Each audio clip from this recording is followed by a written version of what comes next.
The 3 screws that are in here are going to be the most anger inducing screws that you're going to take out in this whole process. There's one here that's tight.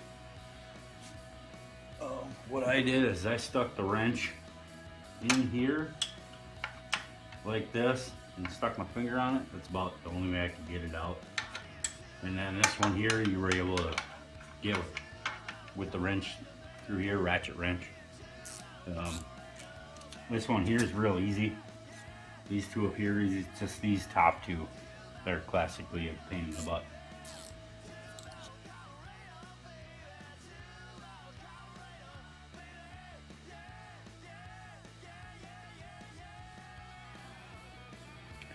The top 2 screws on that tray that you'll see me remove are 5/32. The ones on the plastic speaker enclosure, those are 3/16. And the 3 screws underneath here are 3/16. Or if you need to use a wrench, there's 7/16. I'm gonna go and finish taking these out, and we'll get that speaker pod out, and then we can get access to the cigarette later.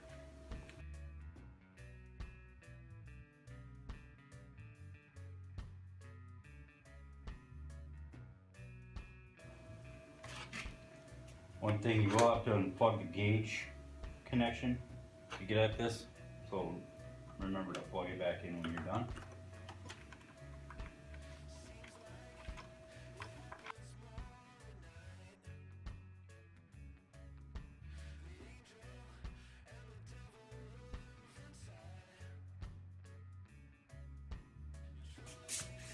Now this wasn't very tight. I just turned it by hand. No wrench or anything needed. And there we are. Now this is going to be a different size than the one we're going to put in there. We need to double check that the thing is going to fit within this radius. And we're probably going to have to file some of this out. If it's too big, then we'll have to go back to the drawing board. We'll see if it fits here in a minute. Now for this step, you could use a Dremel or a file or whatever you deem appropriate. I'm going to use this file and just enlarge the hole enough to fit this piece through here, while making sure not to hit anything on the other side here. There's a brake line and handlebars. Just be careful when you're doing it.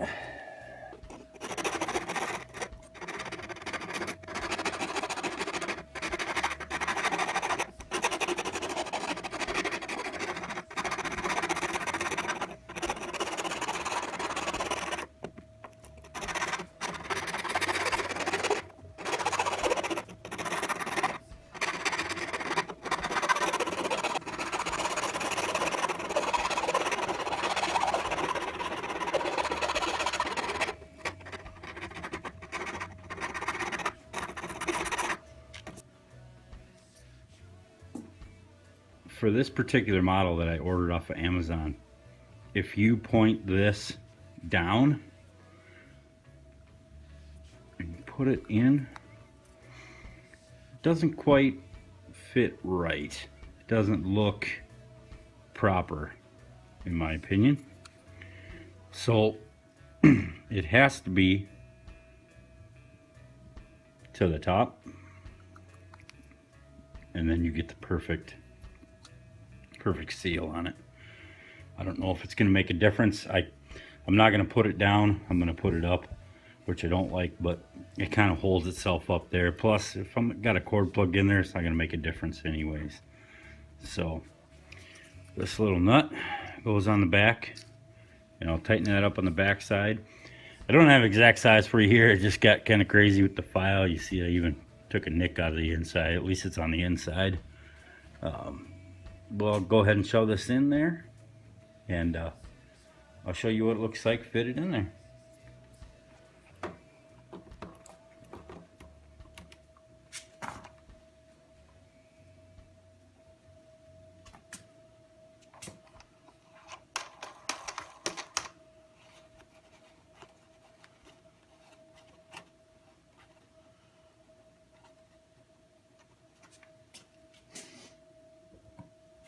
Now the washer, or the cover that's on this, should make a pretty good seal for it, being that it is rubber. So I'm just going to get this a little bit tighter here. Make sure I'm not turning it. Okay.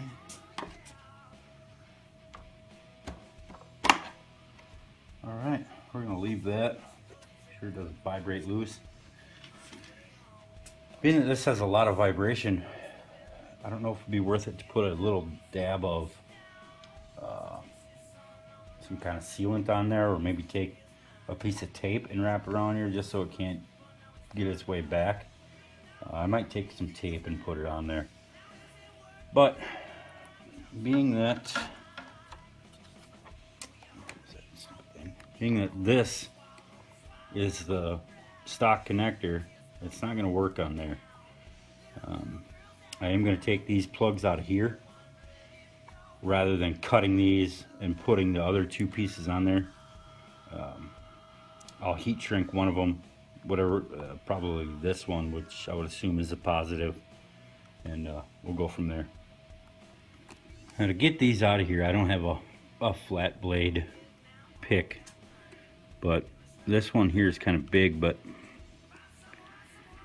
let's see if we can get these out of here real quick. Now you might want to cut this back so you can pull on it good, but there should be just a little tab in here you gotta press down and it should come out. Yep. Okay. Now this other one will be on this side. Just take and press the tab down.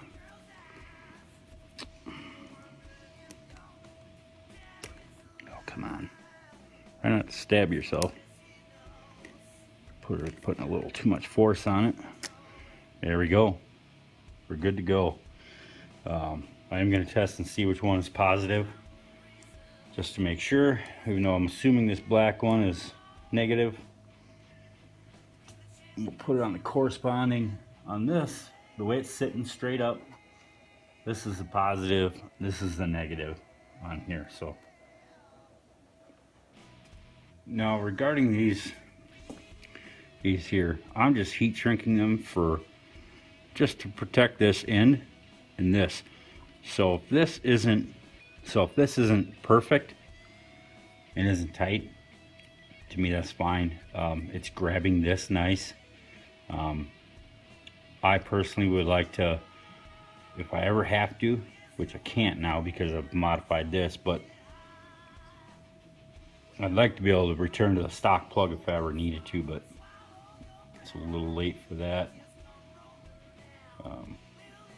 So I'm just going to heat shrink these. The purple one is power, the black one is ground, just for your reference. Now these, you are going to have to take this off of here. You might get enough to it, but it's pretty deep in there. So I'm going to undo this and probably leave this just like it is here. A little tip on these: if you take a pick, you can pry the little lock up and take just a small little, another pick or a small screwdriver, and you can push this out and save it. So if you ever do need it again, you can reuse it. I know it's pretty short now, but there is a possibility of reusing it. I got one screw in here to just kind of hold it in place. Yeah, I'm not going to be able to get my fingers, my big butter fingers, in there with this. What I did with these, when I heat shrunk them, I just trimmed this. See the little bump out this way? That spade will go in there. I just want to test it right now. So now you can see here that this clears just great. I mean, it's close, but it's nice. Now this one that I bought from Amazon, I'll leave a link in the description. I did buy a tester, so we can see if this one is actually putting out 2.1 amps and 1 amp out of the top one. I'll put that in a separate video, but I just wanted to let you know ahead of time there will be another video about that. So